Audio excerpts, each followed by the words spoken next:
From Russia, Russian President Vladimir Putin has confirmed that the staff at the U.S. diplomatic missions in Russia will be cut in response to sanctions bill the U.S. Congress passed last week. Congress overwhelmingly had passed a new package of sanctions on Russia as punishment for the nation's interference in the U.S. election.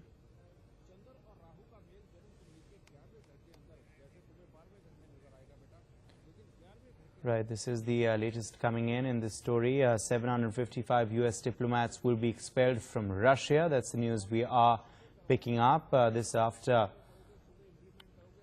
a sanctions bill that the United States Congress had passed last week. The Russian President Vladimir Putin confirming that the staff at the U.S. diplomatic missions in Russia will be cut. Well, the Congress had overwhelmingly passed a new package of sanctions on Russia as punishment for the nation's interference in the U.S. election. Now, of course, action being taken by Russia in retaliation.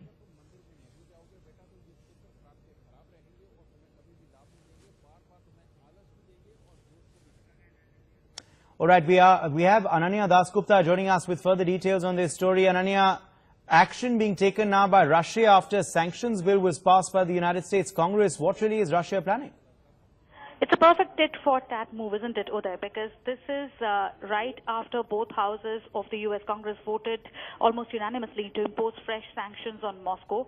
That Vladimir Putin has reacted, and he has said that he was responding to quote-unquote unlawful behavior by Washington. Not just that, he's then gone ahead and given an interview to a Rossiya 1 TV channel in which he said the American side has made a move which hasn't been provoked by anything to worsen Russian-U.S. relations.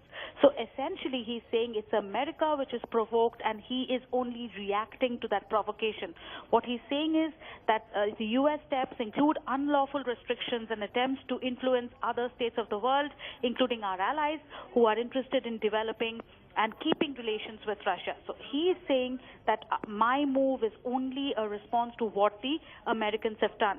Now, just remember that the U.S. sanctions bill also includes measures against Iran and North Korea and was passed over Russia's annexation of Crimea in 2014 and its alleged interference also in the 2016 U.S. election.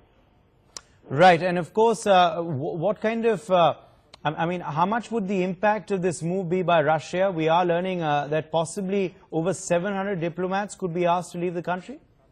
Yes, that's right. 755 U.S. diplomats is the number that we have now been given. So this, of course, is a huge, huge number. It's a big diplomatic move to ask 755 diplomatic staff to leave Russia altogether, and having set a deadline for that move as well. So this is just an instruction to America to cut the diplomatic staff, and it's rather an aggressive response to the new American sanctions that seemed really ripped right from the Cold War playbook, and it's sure to increase tensions now between the two capitals of Russia and the U.S. All right, we leave it at that. Ananya, thanks for joining us with those details. Over 20 years after medical